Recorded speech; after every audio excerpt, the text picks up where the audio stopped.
जिस हिसाब से विपक्ष अपना कबर खोद रही है उस हिसाब से तो भाजपा की वापसी हो जाएगी। आतिशी जी वो विचार है विचारधारा, लेकिन ये तो भ्रष्टाचार की विचारधारा है।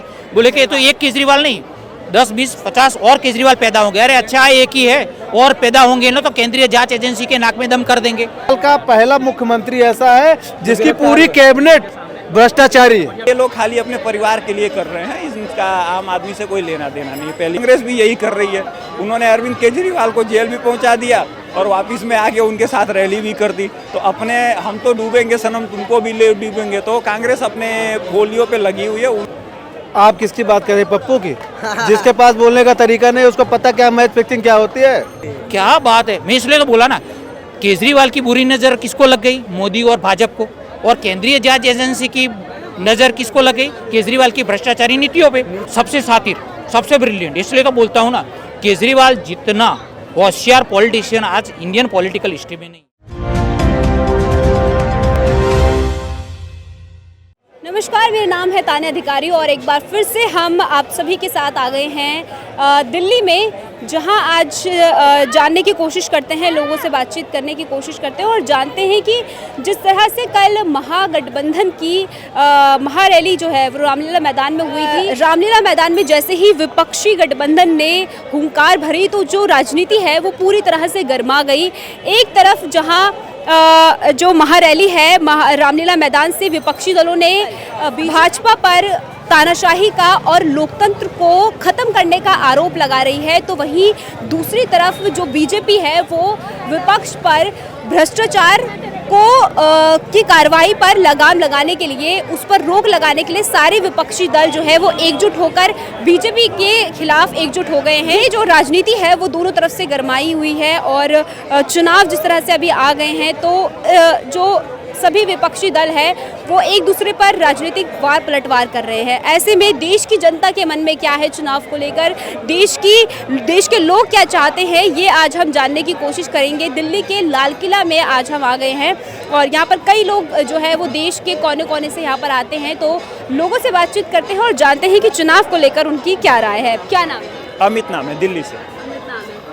क्या लगता है कि चुनावी माहौल है, क्या लगता है कि देश की जनता का क्या मूड है इस पर? जिस हिसाब से विपक्ष अपना कबर खोद रही है उस हिसाब से तो भाजपा की वापसी हो जाएगी। आपको मैं कुछ एग्जाम्पल गिना देता हूँ। आज के 2 साल पहले लिक्कर पॉलिसी की जो खामियां थी इसको उजागर किया था अजय माकन जी ने। पहले कांग्रेस ने इसका विरोध प्रदर्शन किया था, एलजी को लिखा, पुलिस वालों के पास गए, उसके बाद बीजेपी वालों ने जांच शुरू कर दी। तो कल तो जितने परिवार वाले हैं, कल हेमंत सोरेन जी की पत्नी थी, अरविंद केजरीवाल जी की बीबी थी, अब अरविंद केजरीवाल जी की वाइफ जो है सुनीता केजरीवाल जी वो फर्स्ट रो में बैठी हुई थी। यहाँ तक कि ना वो कोई सांसद हैं, यहाँ तक कि वो आम आदमी पार्टी की प्राइमरी मेंबर भी नहीं है। हेमंत सोरेन जी की वाइफ का तो चलो चलता है, कम से कम वो उनको प्राइमरी मेंबरशिप तो हासिल है, तो वो मंच पे आती हैं तो ठीक है, समझ में आता। लेकिन सुनीता केजरीवाल जी मंच पे आती हैं बिना किसी पोर्टफोलियो के, तो ये साबित हो रहा है कि ये लोग खाली अपने परिवार के लिए कर रहे हैं, इसका आम आदमी से कोई लेना देना नहीं, पहली बात। दूसरी बात, जब मैं आपकी टांग तोड़ के आपको हॉस्पिटल पहुंचा रहा हूं, उसके बाद आप ही आके आपके घर वाले बोल रहे हैं जी तेरी ही गलती है, बिल भी आपके घर वाले बोल दे रहे हैं और आपकी गलतियां निकाल रहे हैं। तो कांग्रेस भी यही कर रही है, उन्होंने अरविंद केजरीवाल को जेल भी पहुंचा दिया और वापस में आके उनके साथ रैली भी कर दी। तो अपने हम तो डूबेंगे सनम तुमको भी ले डूबेंगे, तो कांग्रेस अपने गोलियों पे लगी हुई है। उनका सीधा टारगेट है कि मुझे अपोजिशन मुक्त भारत चाहिए, जो 2029 तक कोई भी रीजनल पार्टी सरवाइव नहीं करेगी। उसके तरह से अभी जो कल महारैली हुई थी, विपक्षी दलों का कहना है कि जो बीजेपी है वो तानाशाही कर रही है, दिल्ली के मुख्यमंत्री उनको जो है जेल डाल दिया बिना आरोप के।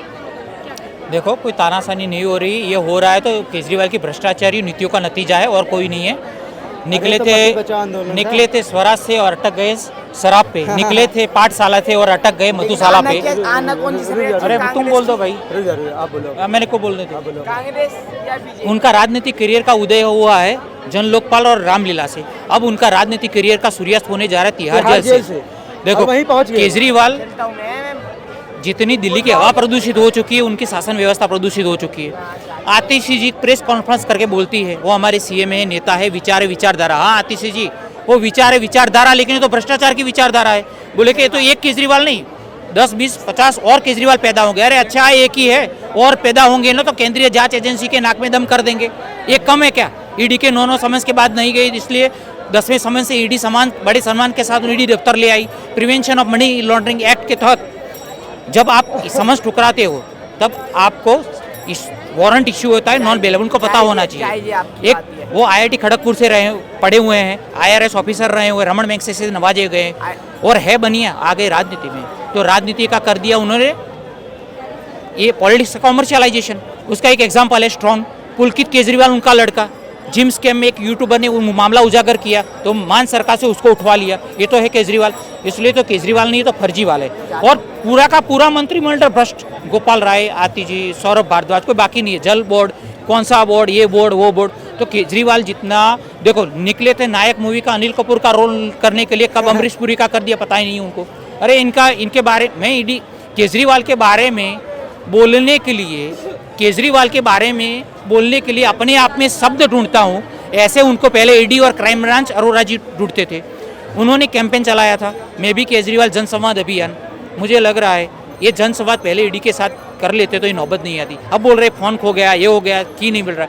अरे इतनी जिम्मेदार अधिकारी होने के नाते बोल रहे हैं कि ईडी को कि भाई क्वेश्चन मैं दूंगा, इंट्रोगेशन कैसे होगा। क्या बात है, मैं इसलिए तो बोला ना केजरीवाल की बुरी नज़र किसको लग गई? मोदी और भाजपा को। और केंद्रीय जांच एजेंसी की नज़र किसको लग गई? केजरीवाल की भ्रष्टाचारी नीतियों पे। वो अब कल इंडी गठबंधन का रामलीला में क्या था उनके फेवर में कि भाई बचाओ उनको। शीला दीक्षित का पता होगा कि भाई दूध का धुला इंडिया में मैं ही हूँ। सारी भ्रष्ट पार्टी अंडा DAM, बसपा, सपा, तृणमूल कांग्रेस, भाजपा, कांग्रेस सब सिर्फ आप पार्टी और केजरीवाल नॉन करप्टेड है। लेकिन केजरीवाल की दिक्कत क्या है पता है? अपने आप को सबसे ब्रिलियंट वही मानते हैं, सबसे सातिर, सबसे ब्रिलियंट। इसलिए तो बोलता हूँ ना केजरीवाल जितना होशियार पॉलिटिशियन आज इंडियन पॉलिटिकल हिस्ट्री में नहीं है। उसका कारण तो इसलिए बोला ना, चले थे स्वराज से अटक गए शराब पे, चले थे पाठशाला से अटक गए मधुशाला पे, के कविता का कबूल ना तो 600 करोड़ का आ गया। महारैली से कल राहुल गांधी ने बीजेपी पर निशाना साधा है कि जो मोदी है, मोदी सरकार है, वो कहीं ना कहीं मैच फिक्सिंग करके चुनाव जीतना चाहती है। आप किसकी बात कर रहे हैं? पप्पू की, जिसके पास बोलने का तरीका नहीं, उसको पता क्या मैच फिक्सिंग क्या होती है, क्या होती है मैच फिक्सिंग। कल जो रैली थी मैं आपको बताना चाहता हूँ, कल जो था वो सुनीता केजरीवाल को प्रमोट करने के लिए था, ठीक है, उनको मुख्यमंत्री बना दो, और कोई रैली नहीं थी, सिर्फ पोपट अड्डा जो कि विपक्ष वालों ने किया है।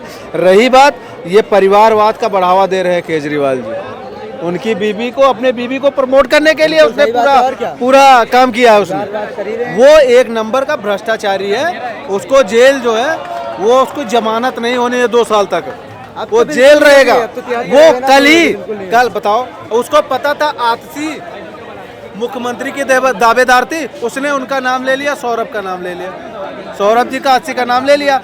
उस केजरीवाल 60 साल का पहला मुख्यमंत्री ऐसा है जिसकी पूरी कैबिनेट भ्रष्टाचारी है, पूरी कैबिनेट।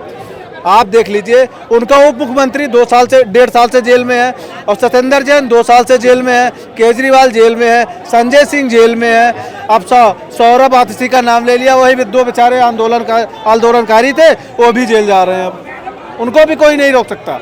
आप बताइए, कोई आज तक आपने, अगर आपको पता हो आप बताइए कोई मुख्यमंत्री हो जिसका पूरा कैबिनेट भ्रष्टाचारी हो इतना बड़ा। क्या कहेंगे? देखिए, चुनाव में 65 दिन का टाइम है।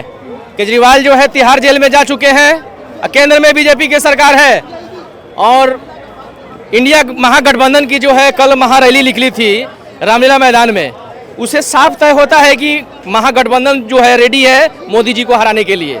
लेकिन मोदी जी जो है G20 शिखर सम्मेलन के बाद 500 ऐसी योजनाएं लागू करने के बाद 10 साल भारत में जो है काम करने के बाद, भारत के रूपरेखा तैयार करने के बाद जो है फिर से मैदान में उतरे हुए हैं। इससे साफ जाहिर होता है कि मोदी जी को, भाजपा को पूर्ण बहुमत वोट मिल रही है, चाहे वो कोई भी क्षेत्र हो, कोई भी राज्य हो, और बीजेपी की पूर्ण बहुमत से सरकार बनने जा रही है 2024। विपक्ष का तो कहना है कि 400 पार क्या, वो तो इस बार 300 पार भी नहीं कर पाएगी। तानाशाही जिस तरह से वो पूरे देश में चला रही है, विपक्ष को दबा रही है, तो ऐसे कैसे देश चलेगा? देखिए, विपक्ष और तानाशाही, चाहे इंडिया गठबंधन, चाहे कोई भी गठबंधन हो, बीजेपी की सरकार बनने जा रही है, क्योंकि बीजेपी की सरकार में जहां पर बिजली पानी नहीं पहुंचना चाहती थी, उस गांव में बिजली पानी पहुंचाया गया मोदी जी के सरकार में। और 50 ऐसे योजनाएं गरीबी कल्याण रेखा के अंतर्गत लागू किया गया, जहां पर जनता को जो है पूर्ण बहुमत से सेवा मिल रही है। इसलिए जनता जो है तो कह रही है कि हमें कुछ नहीं, आप गांव देहात में जाइए, वहां पर कोई सुविधाएं नहीं है, अभी तक कोई पानी तक नहीं आता है कहीं से। कौन कह रहा है कि गांव में जो है कोई सुविधाएं नहीं है, पानी नहीं है?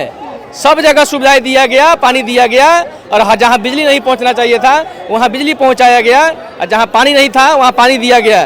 तो भाजपा के सरकार में पूरा काम हुआ है। तो ये थी देश की जनता, उनसे जाना क्या है उनका चुनावी मूड, और इस बार वो कहाँ रुख करने वाले हैं, क्या उनके जो है इस बार मुद्दे रहने वाले हैं, कितनी सरकार ने कितना काम किया है, किस सरकार को लेकर वो ज़्यादा खुश नज़र आए, ये हमने थोड़ा सा जानने की कोशिश करी। चुनावी माहौल है, हमारी कवरेज जो है वो जारी रहेगी। आप बने रहिए वी अब समाचार के साथ। कैमरामैन उज्जवल के साथ तान्या।